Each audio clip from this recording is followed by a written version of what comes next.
Welcome, everyone. My name is Chaumtoli Huq. I'm the editor of Law at theMargins. Law at theMargins is a nonprofit law and media organization, nonprofit organization.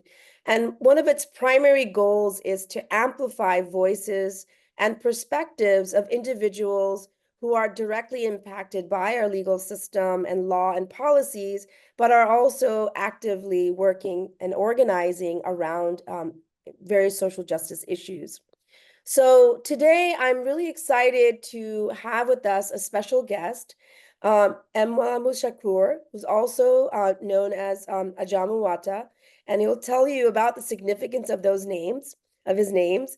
But there's a more personal connection between us, and I want to start off with sharing that connection. Before I do, just a little bit of background about Mwalimu is a new African freedom fighter. He will share a little bit about what that means. He was recently paroled after 20 years in prison, 18 of which he was in solitary confinement. And he'll share a little bit about that experience. Since being back and paroled, he's been working around issues concerning the homeless population. He's become a harm reduction case manager and bringing a safe space for youth in an organization bringing change throughout Los Angeles. How did Law at theMargins, particularly myself and Ajamu, get together? Well, in 2018, and I'm going to read from a little bit from his letter. I get a letter that starts with, "Dear Chaumtoli." And so the letter essentially, I'm not going to read the entire letter, but talks about an article that Law at theMargins had published on solitary confinement. And that a mutual organizer, I think it was Victoria Law, had shared this article about the sort of cruelties of solitary confinement and how that experience resonated. And so that prompted Ajamu to write this letter, which when I received, I have to say, was one of the most moving letters I have received, because, you don't know where your work or what we do at Law at theMargins has an impact. The fact that he took the time to write a letter was powerful, but it wasn't just a letter. And I want to sort of read this excerpt from the letter with his permission, and that I think kind of captures our conversation today about from solitary to solidarity. He says, those of us inside the prison want activists and jailhouse lawyers of like mind to build unity and work together in solidarity, because our imperialist enemy is attempting to destroy us politically, economically, and culturally. He writes, "I'd like to open a dialogue with you to see if we can work together on projects in the near future, question mark." Now, this is dated March 2018. I'm a jailhouse lawyer with a paralegal degree and a freelance journalist and activist. And so since that time, we've been in correspondence talking about a range of issues. And since when I learned of Ajamu's release, I said, okay, finally that moment is here for our joint project. And here we are. So welcome to our conversation today. So what I wanted to start with a little bit is, just in terms of your name, you mentioned that there is a significance of, going from Mwalimu to Ajamu. And can you sort of talk a little bit about that and a little bit about your own personal story? And then we'll talk a bit about your organizing work. Sounds good to me. Well, the name Ajamu Watu was given to me. Ajamu means he who fights for what he wants, and Watu means people. So as I'm getting educated by elder new Africans inside of that solitary confinement cell, I'm learning that I have to apply what I'm learning. So I started teaching others, the same reading material, trying to see where they're at, answering any questions they might have had about this new learning about our culture and our history, something that's not given to you in the public school system in society. And another comrade gave me that name. And then once I furthered my education by learning more like economics and politics and military history and other cultures' history and other ethics, culture and their languages and how they did things. I've seen the similarities and how a lot of them together culturally in solidarity, especially as nationalists. And Malcolm X talked about nationalists becoming internationalists as they work together, fighting the same system. And once they realize they're in oppressive conditions and that there's a system in place and who's responsible, that's when the solidarity became, and so did the internationalist movement became. So the name Mwalimu was given to me, it means teacher, one who was able to teach because one who was teachable. And then being brought up under the Shakur banner was mainly by Mwalimu Shakur. Dr. Mwalimu Shakur, who was a Black Panther, as well as a Black Liberation Army member, educated a few people and brought them under the Shakur banner. And Abdul Olubala Shakur, who he named, brought me under the banner because he was more like a father figure who educated me. And once I reached that level of education, it kind of just all clicked. I knew exactly what to do, how to do it. And I just kept exerting myself. So once they let us out the chute finally, which derived from our hunger strike, and then a class action lawsuit to get CDC's attention and the governor, as well as DC, because Obama was in office at the time of the third hunger strike, which was the year anniversary of the first two. And let's wait, because I think I want to make sure that everyone understands the beginning of that. So, so your transition, your own political journey, right, as someone who is teachable and then who also shares their teaching. Before we talk about your organizing around solitary confinement and the hunger strike, can you tell us a little bit about the New African Movement? What are the politics? What are the where the history is? Because not everyone may be familiar with that. I know that for myself, through your letters and through our kind of writing dialogue, I learned a lot myself. So I think it would be important for others to know that. And then we'll talk about your organizing around, around the hunger strike. Okay, well, the first movement started, I would say, in the early 1900s with the African Black Brotherhood. And what they was sort of like understanding about being enslaved in America. And they started organizing around the conditions. So that developed with other Black organizations. And when it really took a strike at the government is when the Black Panther Party was created, because they understood exactly what those conditions were. And they wanted to keep it going based on Malcolm X's teachings. Malcolm X was in prison. And he said that, prison is the Black man's university because that's where we can get our knowledge from. We can get knowledge ourselves, understand what our conditions were when we were in inner cities, why they were like that, who designed them, and how to challenge those conditions. And when Fred Hampton created the Rainbow Coalition, it was to bring in other ethnicities who were under the same banner being attacked in the same country by the same enemy. So by me going to prison and getting educated, it was based on the brothers who understood from George Jackson, who came into prison first, and seeing the conditions, start reading and studying economics and politics and African history.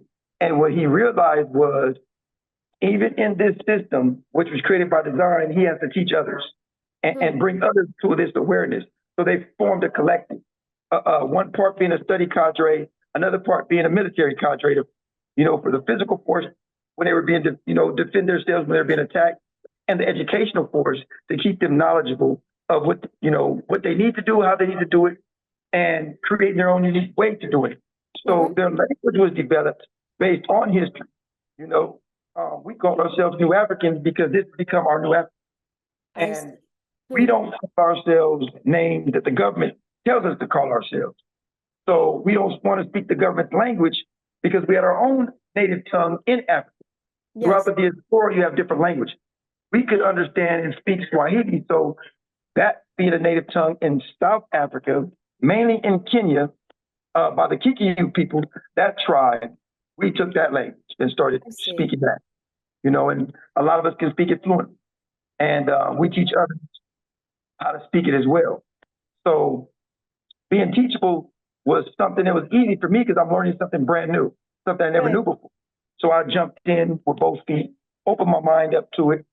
And it was it was where I realized, even with God the Creator, who has no physical form whatsoever, the story about Jesus was mistold, because Jesus, in all retrospect, was a black man in Africa, which that was the continent and the streets that he roamed, and him and the disciples were all through that part of this, that part of the country.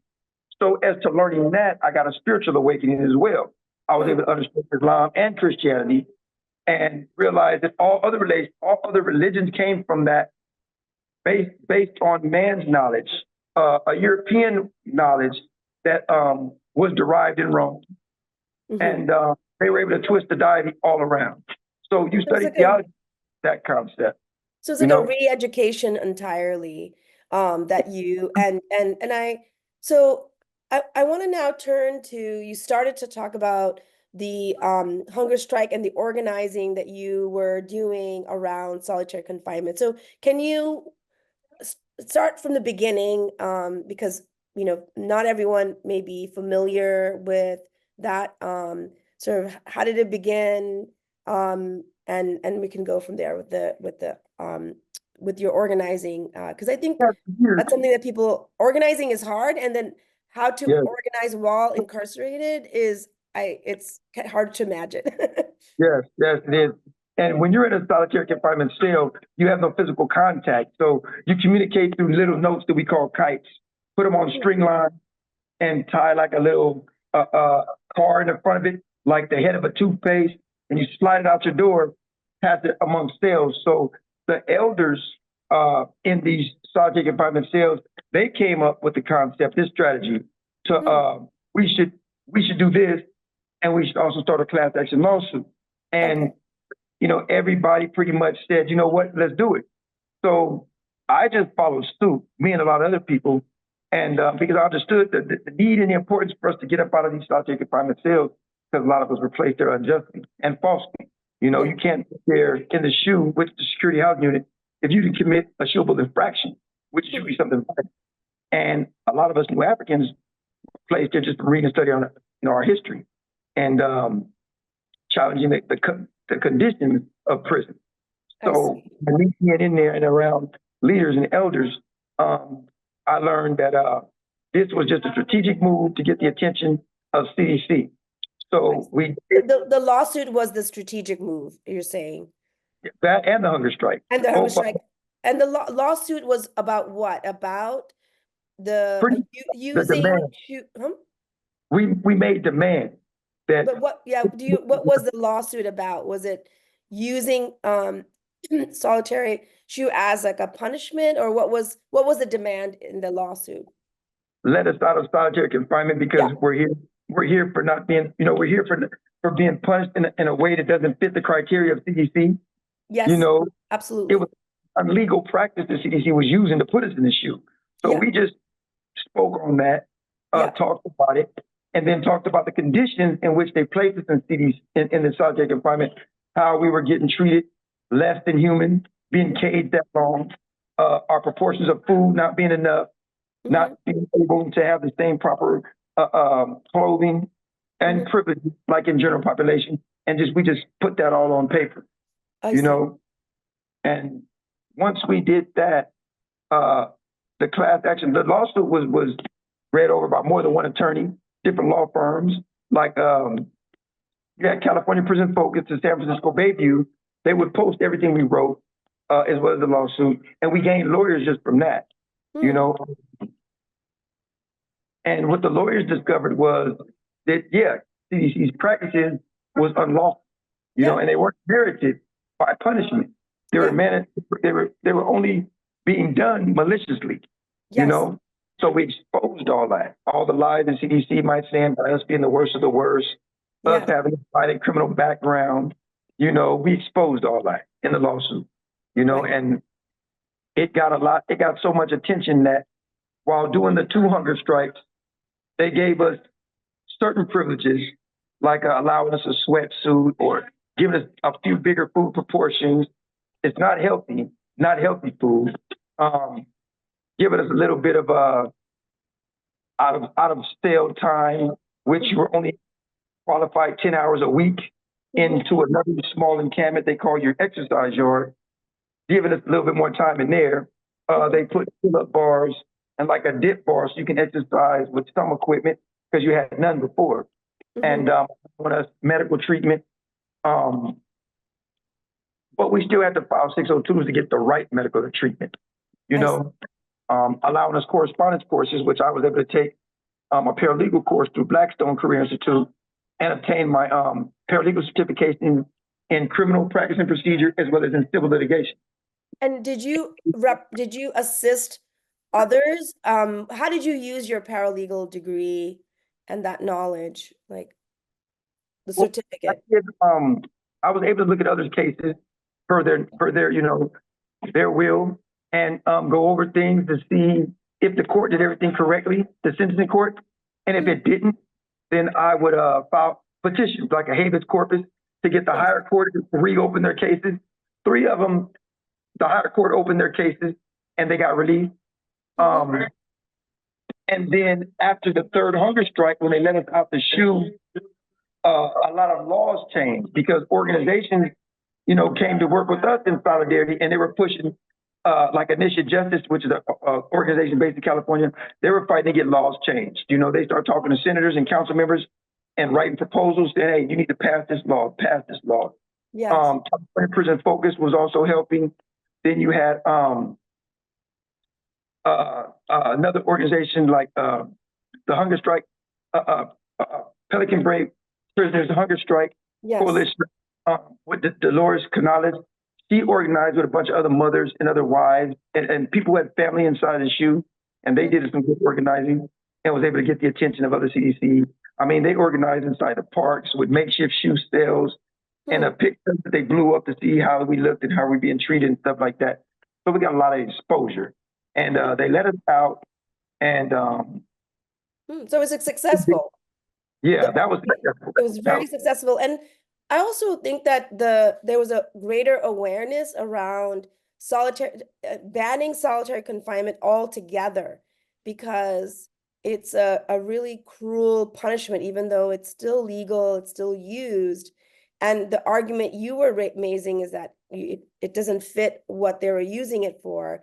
But now I think the consensus is that it should be banned altogether, because it is a very inhuman, you know, to keep someone isolated. Do you think your movement sort of also helped kind of maybe push that demand further? Like I mean, it sounds like a lot of what you were doing did really push a lot of the conversation. Not just, you know, it should be used limited, but it shouldn't be used at all. Yeah, it definitely got pushed further because other inmates in other states start using similar practices that challenge their conditions. You know, because when the country's prison system, when California developed the SHU practices, other countries developed it as well and just changed the name of it. You know, and of course they target Muslims, New Africans first and foremost. Anything that they feel is anti-government. You know, and it's not that they what they see is us as a threat because we know the truth, what they've done and why they've done. Organizing, right? I mean, that's also. Can you say a little bit more about the history of it and how it was used against activists and organizers? Can you say a little bit more about that? Well, with the history of the 60s movement, as you can notice, a lot of people followed suit. What the Panthers did. You had women's rights movements, other organizations and other ethnic groups, because they understood the truth and what was being done. So they worked together, like the American Indian movement. You know, you had Brown Berets in LA, you had the Puerto Rican Young Lords. These organizations were derived because of their conditions. They understood what their conditions were, you know, so they came together to challenge the system. And because the government seen that, they attacked them. You know, some they killed outright, some they incarcerated. But one thing you notice is that the spirit of revolution never dies, you know, and you contact that spirit by coming in contact with those who have it already. You know, they'll teach you and your eyes will be opened. Once your eyes are open to the truth, my sister, you can't turn a blind eye no longer. You can't sit by idle and not do nothing, because it's going to propel you to be creative, to do something. It's going to propel you to struggle with those of like minds to do something It's going to propel you to educate people, to open up their eyes so they can do something. You know, because what we're taught to do in the inner city is be criminal. But we're trying to do criminal things by a system of criminals who criminalize the system legally. So we don't have the laws. We know we're doing wrong and we know what how to do right. But when you put in a situation where this is all you can do, you do that. And then you accept the punishment because nobody cares. We don't know nothing about the legal system, so we don't know how to fight cases.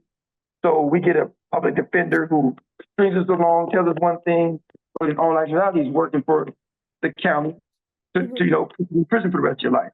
So it's up to you to start reading and trying to understand the law so that you can challenge the conditions legally and help others as well. You know, so I took it upon myself to do just that. And I don't know everything, but I know enough to know how to fight a right their way. Yeah. The way to say it, in the language of the, and but not everyone, as you said, that once you know the truth, then you get motivated. But it doesn't seem to be the case that everyone who knows this history then jumps into action. So do you have any insight as to, maybe from your own experience, as to what moved you to actually organize? And also, it wasn't just organizing, you engaged in study, political education, because I think that will be helpful to motivate others, other maybe young people coming up. I mean, I'm a educator, so we're both educators, right? And this is why this conversation is really meaningful to me, because we're both thinking about how do we get other people to see what we're seeing. So do you have some thoughts on that? And then I want to then transition to the work that you're doing now in Los Angeles, but how do we get others to see the importance of everything that you've been talking about? Well, people have to be sick and tired of being sick and tired. And complacency is something you have to break through ideological struggle. You know what I mean? You have to relearn what's new and unlearn what you already knew. And when you break those chains of psychological slavery, you free your mind. You know, you can no longer look at things the way you were taught as a child in this country. You know, so to get past the complacency is not easy, because when the right thing fails, you go back to doing what's wrong because it works. And that's where you're comfortable at. So you have to always get the people to see there's a better way. And that comes with understanding them. So as you communicate with people to see where they're at and you meet them where they're at, it teaches you how to communicate with them, what to say, how to say it, get them to understand where you're coming from. And if they're willing to try, then the rest is easy because you plant a seed that's on them. Yes. You know, and that's what was easy for me. I realized what I'm doing is wrong. There has to be a better way. I know it's out there. Let me find it. So I'm around elders, New Africans, who come from the same inner cities that I come, but just from different times, where the problems still exist. And I ask them their story, and a lot of them volunteered it. But when they tell you, this is how you evolve, this is what you're going to develop, it makes you more hungry to want to know and want to learn. And when you're in that prison cell with nothing else to do, no friends and family are writing you, or CDC is taking your mail, not letting you communicate. You have no phone, there's no visit. You know, this is behind the glass. And nobody's going to come that far, just sit behind the glass for 30 minutes or an hour. Yes. So you find something to grasp onto to keep your mind strong. I delved into history and politics and other culture study and other ethnic group study. And that took the majority of my day, besides exercising, to keep me physically fit, you know, and I turned my cell into a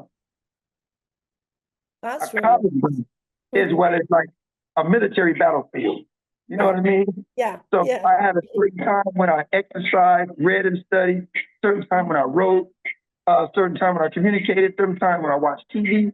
And I created that program for myself so that I can evolve, grow, and develop into the new African that others can be proud of, would adhere to, and respect the struggle so I can help them through what they're going through. And it kept my hope up one day that I would be released back into society. And since I've been here, it's been an amazing journey, no matter, even though it hasn't worked 100%, I would still rather be out here doing the work that I'm doing than to be still stuck in there because I feel like I'm putting it into more use being out here. Yeah, we're That's going to talk what about that. So hang on a second before we transition to your organizing that you were doing. It's almost like you were getting yourself ready for the work that you're doing now. But several times you mentioned about elders and like listening and learning from elders and those, and because I think that that's really important in this moment.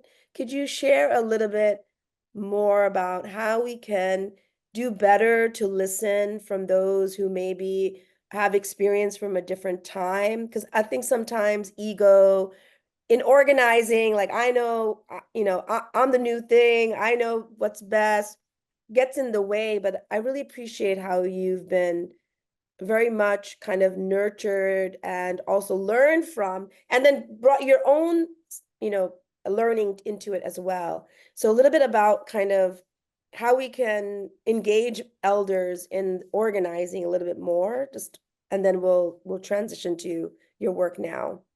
well, like, when I was young growing up, I was hard headed. I didn't want to listen to my elders because I didn't think they knew what they were talking about. Hmm. But as I started getting older and experiencing what they were talking about, well, now I'm listening and now I have these questions so I can overcome some of those things. So as I'm getting incarcerated, I'm meeting elders who came from the 60s and the 70s when the struggle was completely different. You know what I mean? They were combating things that were being done to them by design. Yeah. And they pretty much blazed the trail for what I had to endure. So what I had to endure with the drugs, being spread all over the country Yes. and getting involved in selling drugs myself and being a gang member, I had to find something else because I knew this wasn't working. So when I went to prison, now I'm around these same elders who blazed that trail. And when they're teaching me their story, I'm visualizing myself at that time. So now I'm listening to what they're saying because they have something to offer that's priceless.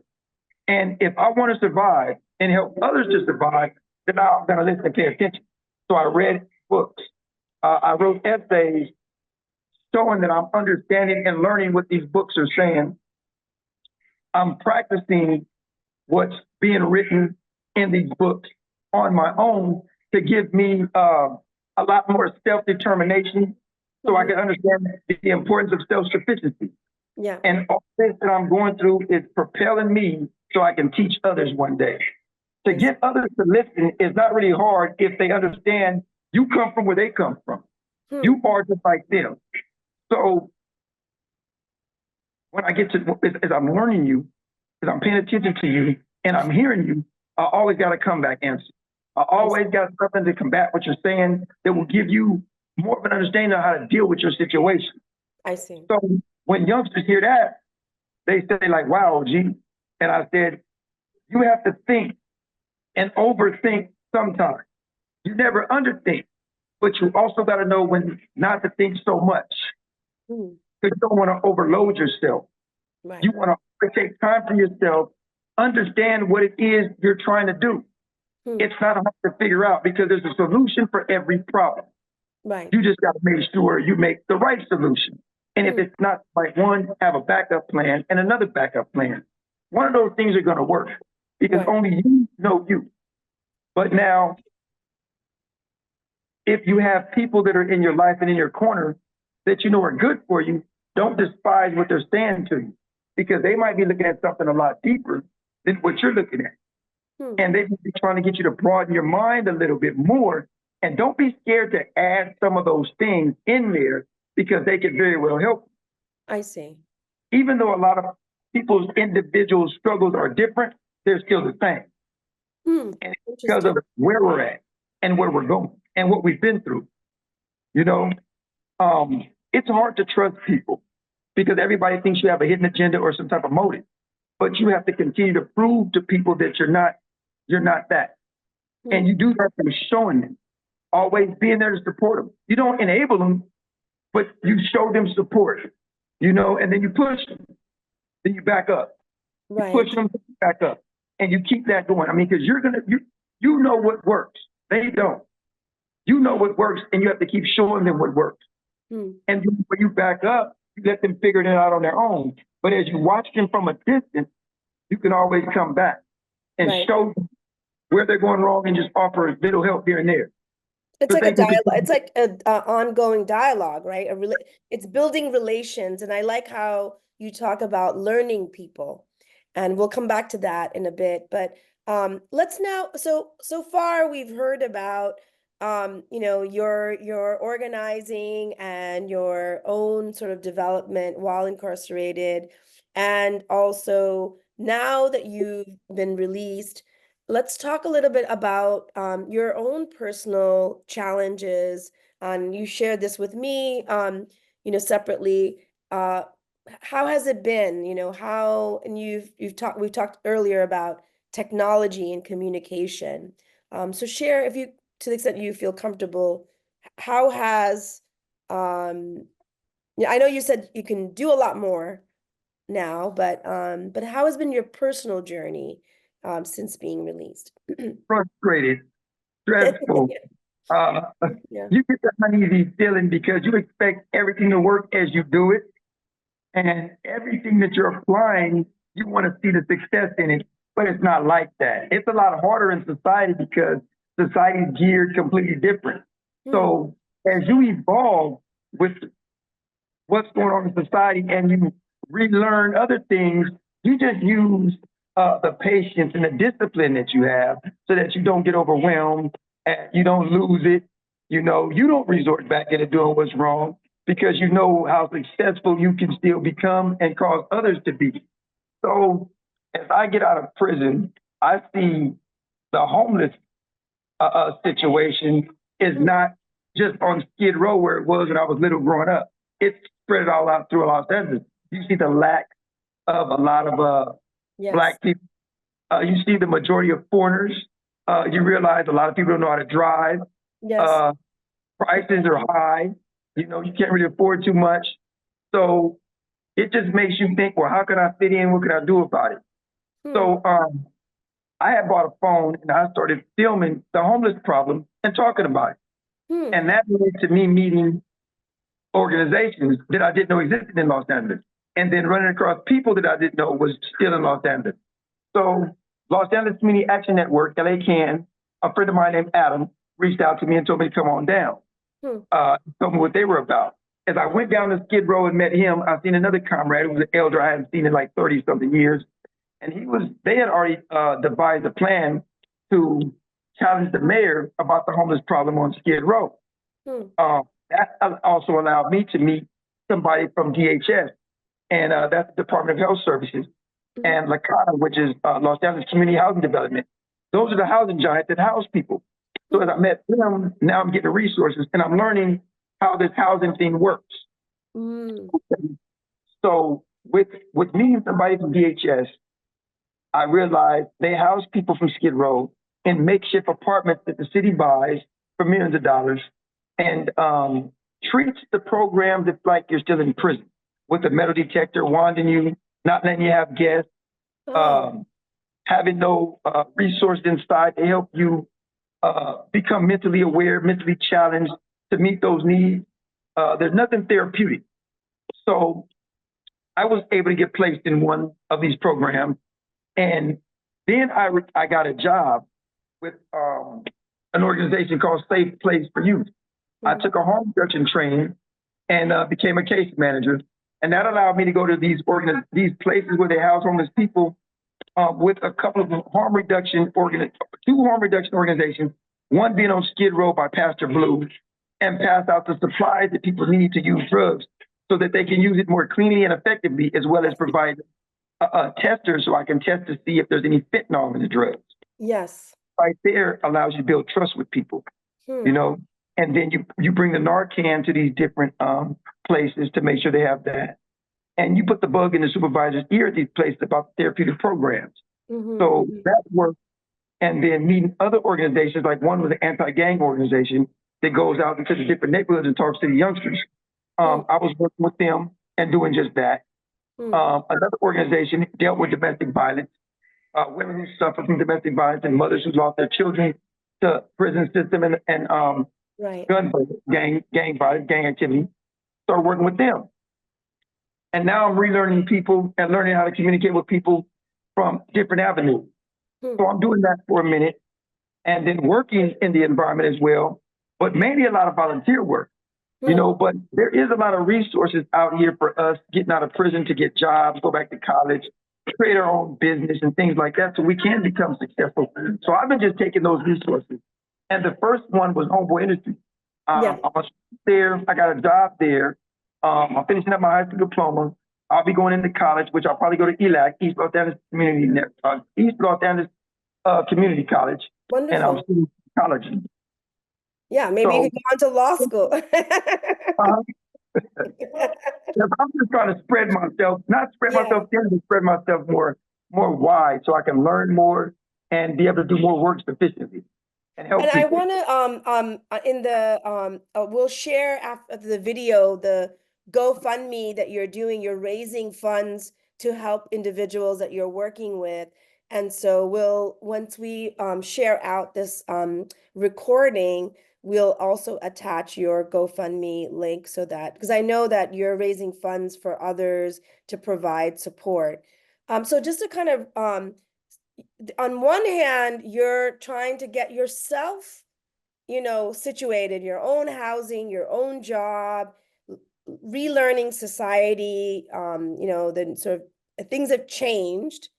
And you're also going and volunteering and helping folks. So can you talk about these two things that you're doing at the same time? Because, why not just get yourself situated first and then, worry about others? It seems like you're doing both, which I think is really impressive, because it's hard enough to, once you're released, to readjust and get yourself situated. And then you're bringing everyone along as you're yourself kind of adjusting. So can you share a little bit about why you're what motivates you to kind of do all this? Because no one would fault you for just, hey, you know what, Ajamu, it's okay. You can take care of get yourself situated, get your education, get your degree, get your job, take care of yourself. No one would fault you for doing that, but it's so impressive that you're not just thinking about yourself, you're constantly thinking about others. So can you share a little bit about your insight about that? Well, yeah, it's simple. I mean, I can't help myself if I can't help others because being a servant of the people, I'm at the people's service. So to meet their needs, I'm actually taking care of myself. I mean, I went and got Medi-Cal, I went and got to the resource center, and I'm given jobs by the people, like LA Canada, people-owned organization. They gave me a job as a phone baker, and we were trying to get reparations on the ballot. The harm reduction training, I was getting a stipend. So I'm getting paid to take this training so I can get certified to get a job to help people. So I'm meeting my needs as I'm trying to meet the people's needs as well. Nice. So with the first GoFundMe, I thought, well, let me try to get me some funds so I can take care of myself. But as I'm taking care of myself, I put those same funds back into the community to help others as well. Because a lot of those organizations aren't getting enough grant money from the government. The big giants are, the ones that play ball their way. So, and that's what the GoFundMe is going to do, is so that you can use those funds to help where there's gaps, right, in the services. So yeah, we want to promote that through Law at the Margins so that we can get that up. So sorry, go ahead. In terms of, so meeting meeting people's needs is also meeting your own needs. Like it's like one and the same. I think that's really beautiful because I think you're a natural organizer, and that's why that's the thinking of an organizer, which is that we take care of ourselves by taking care of everyone else together. When we spoke, you talked a lot about communication and meeting where people are at. Can you share a little bit about how has your outreach been? You're going and talking to individuals also who are unhoused and homeless. Can you share a little bit about that? Because I think that was very interesting to hear your perspective of like, how do you meet people where they're at? How do you communicate? What are the challenges? Well, I see a person, I speak, first of all, I'm very courteous. And when I ask questions, it's because I actually want to know where you're at. I'm asking because I care. I'm not asking because I'm trying to be nosy. So I Right. make a person comfortable with the questions that I ask them. And then I show them, that I'm here to help if they need me, and people cling to that. They probably feel my spirit, which is a good thing. And once I'm getting to know them and they see that I have no hidden agenda, they feel more propelled to listen. So now Right. I'll give advice on what I think they should do. I send them to the right resources that I've gained. And they might not get 1,000% help, but they're able to get some type of help. And that help encourages them to go and get more. And then they'll call me with questions. They want to spend time with me, and I'll help them in other ways. Any way I can meet them where they're at, that's exactly what I do. I see. And earlier you said that, things have changed a lot since you've been released. You are seeing homelessness really increase in Los Angeles. I think this is true across the country. You've seen things become more expensive. And there seems like there's more sufferings, do you have a sense of why that's the case? Like, why are things getting worse? We're seeing increased police violence. We're seeing increased penalties in terms of the criminal legal system. It seems like things are, getting worse since all of the struggle from the 60s, the 70s, and the ongoing organizing that's been happening. Why do you think things are getting worse? And kind of, so we'll start with there, and then I want to end with like, what do you think is like, where do we need to go in the future as we sort of slowly wrap up for tonight? Well, the way I see it, things are coming back full circle like they were in the 60s and 70s. The understanding of the conditions are out there. People see these wrongs being done, and they want answers. They want to know how. It's like the government has wiped away the middle class. So it's either you're 1% or you're in the 99. And in LA, you're at one check away from being homeless. So nobody wants to be that down on their luck. So there's a lot of understanding now. There's a lot of knowledge out there.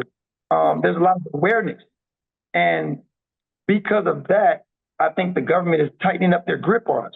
They increased the police force because they passed the law 4118, which prohibits homeless people from just setting up a tent on a sidewalk or in any type of park, any type of a train station, and they're trying to put you in jail.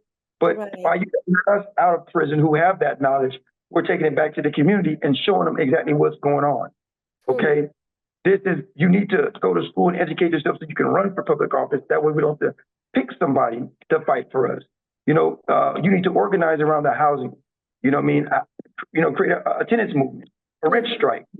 Come up with different strategies and tactics in your organization to challenge those conditions, whatever it is. You know what I mean? And more people are rising up today to do just that.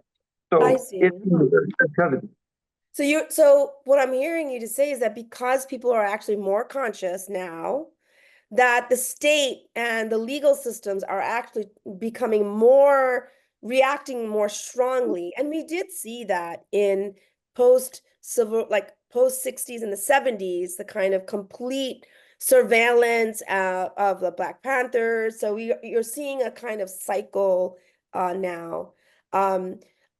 Before we kind of close out for tonight in terms of like what are next steps, are there things that we didn't cover that you'd like to, share either through your organizing while incarcerated or your work now? I know I've been asking the questions, but are there things that you would like, folks to be aware of that you'd like to share as before we kind of transition to kind of what's next steps for us?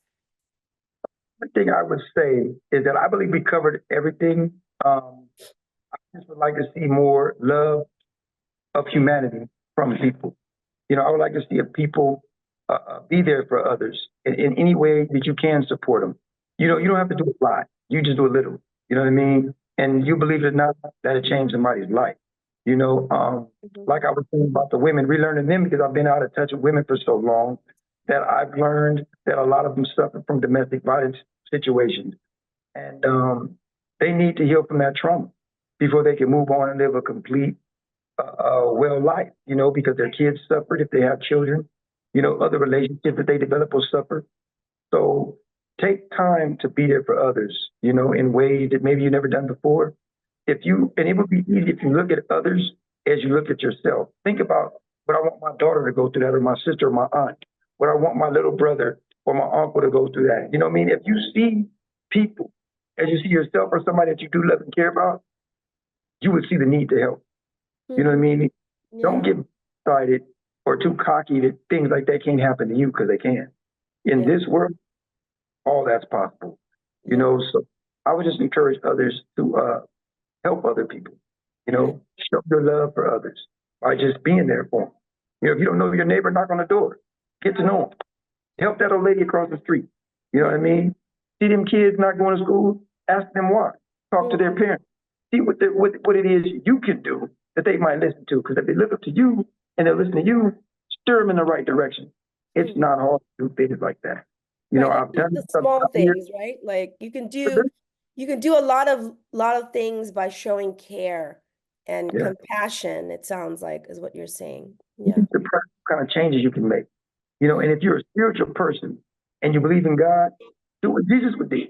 You can't say you follow him and not do what he does. Do what Muhammad did. Do what those people who you look up to, who you study, do what they did. Because if it works for them, it's going to work for you, no matter what generation, no matter what society. Right. It's going to work. You're not going to get attacked or penalized unless it works. If it doesn't work, they're not going to pay you no attention. You can't be scared of doing it. Interesting. Success is not something you should fear. Success is something you should strive for and propel others to do the same by just teaching them a way to do it. Yeah. You unity by learning the math, socializing with them, and helping them. So now, in our so the last question is, so what are next steps for you? And then what are next steps for you? Where are ways that we can support your work? I will share the GoFundMe that you have going on your advocacy, but what are ways in which folks who are watching this interview can support your work that you're doing in Los Angeles? What's next? What's next for you?